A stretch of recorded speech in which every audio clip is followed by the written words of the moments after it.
Right, so my name is Kweku Timin and I do business on TV3. Up next, we're looking at the latest stories that we're getting from our world of local business. And then again, if you are interested in knowing more about the Economic Partnership Agreement, we want to get ECOWAS done. We want to find out what indeed can happen if Ghana should sign on. Are there any merits? Could we only be talking about demerits? This and many more coming up shortly in business. Let's just get the details of the stories. As Vice President of ECOWAS Commission, Dr. Toga McIntosh, has told TV3 in an exclusive interview, the sub-region will fight for a better deal that will ensure equity and fairness before encouraging member states to sign on the Economic Partnership Agreement. Well, Dr. McIntosh told me the Commission is currently rejecting an agreement that will allow 80% of European goods onto the West African market duty-free and quota-free.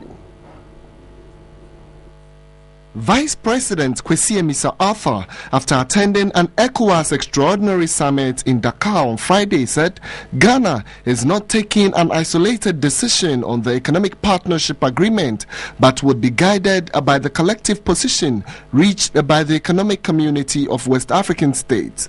Leadership of the ECOWAS bloc have not reached a concrete decision with their European partners, who are currently proposing an 80% of duty-free of European goods onto the West African market.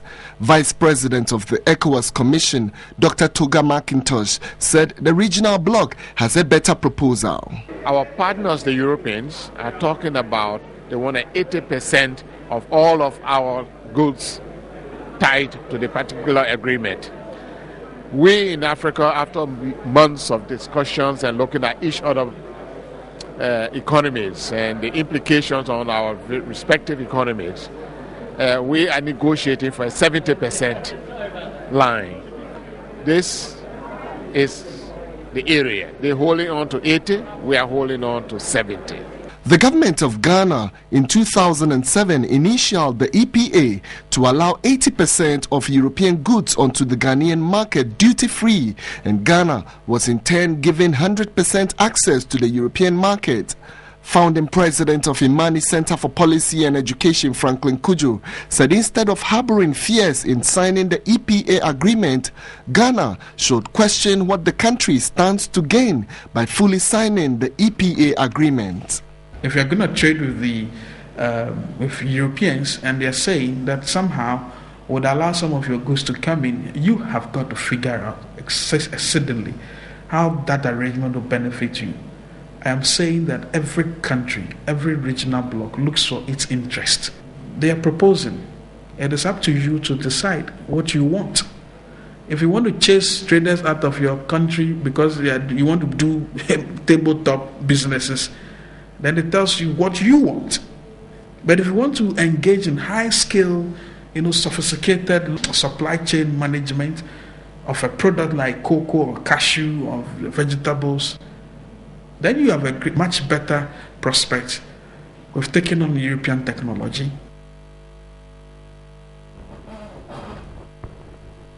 We'll stay on the Economic Partnership Agreement and some issues around it. Joining me in the studio is Sylvester Bagoro, Program Officer, Political Economy Unit of the Third World Network Africa. Well, thanks very much for coming into the studios. We sincerely appreciate it. You heard what Imani, of course, Franklin Kujo just touched on shortly. But let me come to you and maybe the stance of the Third World Network. What are your major concerns with this particular agreement? Of course, they are saying that, look, bring part of your goods, let me bring my goods, we'll introduce technology. And Imani is saying, do not be afraid. If you can't take advantage, do you have problems with it?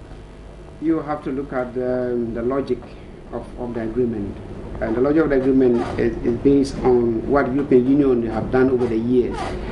And they have come to the certainty that their survival in the coming decades depends on raw materials and access to markets. That's key.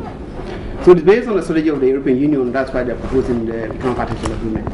And so if you look at within Africa, or even within ECOWAS and Ghana, for instance, there are a number of initiatives that are going on. And one, you said they're coming is on what? One what?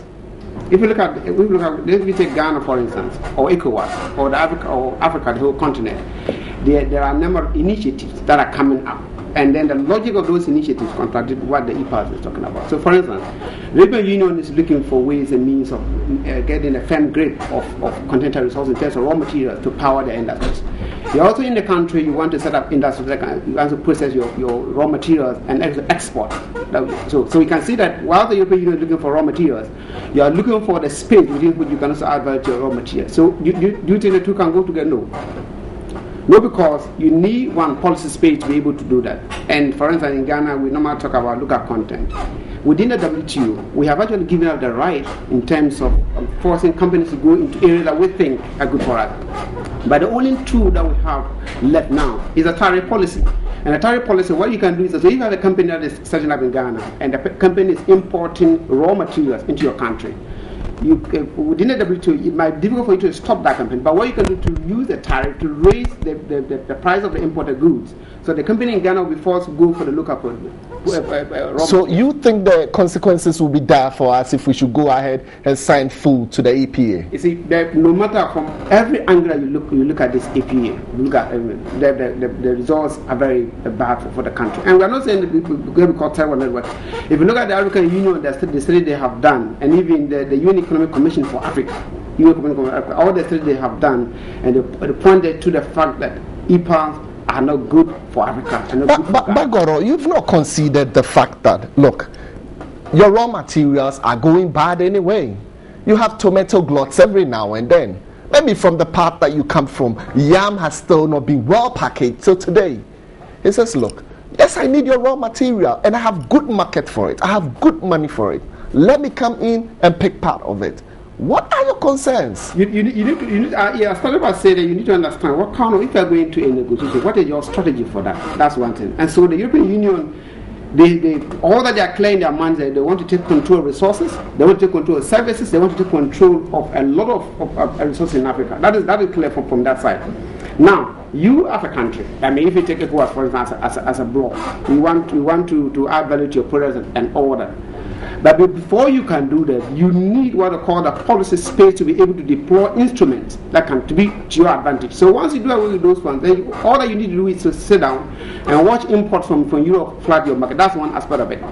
Now, just last week, we're in Dakar for the ECOWAS summit. Okay. And when you look at what is coming up from the communique, I mean, there are four things I would like to mention. The first one is the new market access offer that they're giving to I might not be able to permit all the four, just touch on two quickly.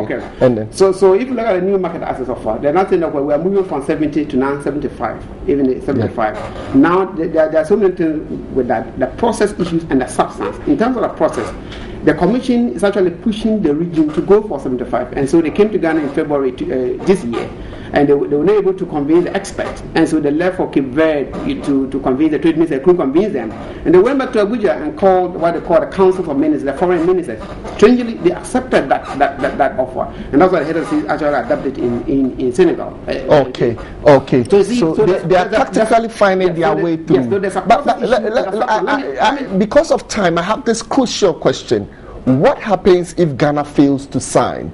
Do you think that we could be marginalized one way or the other? Do you think that there could be some undue pressure on us from the European region? Do you think our goods could suffer out there? We can't enjoy the market? What are the dangers that we risk if we decide Ghana, we're not going to sign to this? Of course, if Ghana fails to sign, there are some challenges. One, you have what they call the non-traditional export.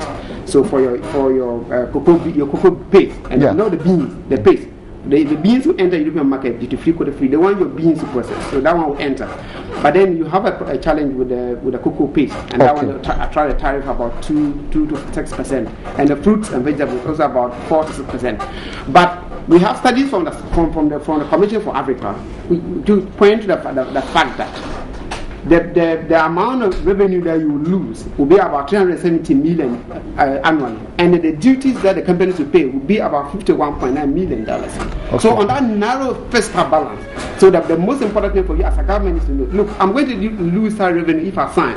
So why won't I use the revenue I will lose just to compensate the company? Just like Namibia, that's what they did because they are all right. So they're doing that. You think yes, we'll suffer, but we have a way to go around it, isn't it? Yes. Thank you very much. I've been speaking to Civil Sylvester Bagoro, Program Officer, Political Economic Unit of the Third World Network. I can sincerely appreciate you for coming, and we sincerely apologize for the time that we couldn't get. But we'll definitely get another platform and discuss this further.